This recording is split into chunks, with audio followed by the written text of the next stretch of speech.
Israel are the first people in history to commit genocide on live television while calling themselves victims. You know, in the past, people who commit genocide like the Nazis, the Ottomans, they would hide that because they knew what they're doing is evil. The Israelis, they don't give a shit. The Israelis think they're the chosen people. They can do anything they want. They're publicly announcing how many tons of explosives they've dropped on Gaza, which hospital they're going to bomb, and so on, right? And calling that self-defense. The Israelis are an occupying power. They don't have any right to self-defense. And they're even proposing to drop a nuclear bomb on Gaza. Not just white phosphorus, nuclear bombs. And other Israeli officials are going and suggesting ways to distribute Gazans around the world. And so while Israel are dropping the equivalent of 2 nuclear bombs on Gaza, they still manage to cast themselves as victims. I mean, how the f do you bomb 3 refugee camps, one after the other, and still pretend you're a victim? Israel have killed more UN staff than any war in human history. More journalists have died in the last 4 weeks than in any conflict in the last 30 years. But of course, who's the victim? Israel. Always Israel. Bomb a hospital, bomb a church, bomb a mosque, bomb a UN school, Israel's the victim. Doctors have to use the flashlights on their phones to carry out operations because there's no electricity. But of course, Israel's the victim, right? Israel are such a victim, they managed to come up with imaginary victims like the 40 babies while they're murdering babies in Gaza, right? Who are the biggest group of Palestinians killed in the last 4 weeks by Israel? Children. Children under the age of 17.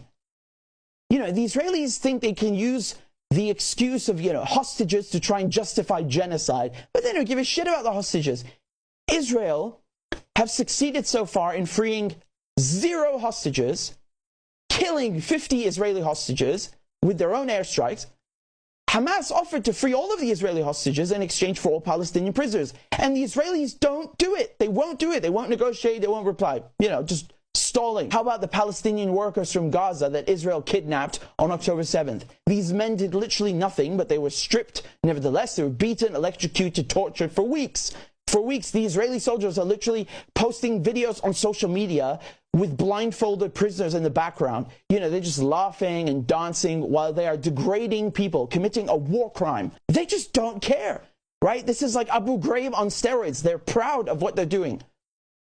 The Israelis call Palestinians human animals, but they care more about animals than they do about Palestinians. No one is more anti-Semitic than Israel.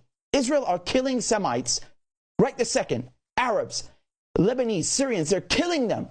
Killing Semites, and then they have the nerve to call other people anti-Semitic.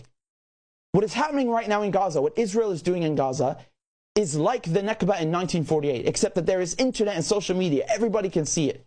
Everybody can see it. And the Israelis are just doing the killing by air rather than by land.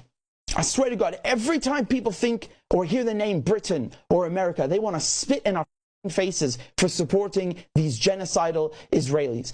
When the Holocaust happened, Germans claimed and pretended, we didn't know that there was a Holocaust. And when the Native Americans were killed off by the millions and the slave trade was happening, people said, that wasn't me, that was a long time ago. Well, now you know about the Israeli genocide of Palestinians. You know about the genocide in Gaza. The whole world can see it. It's happening as we speak.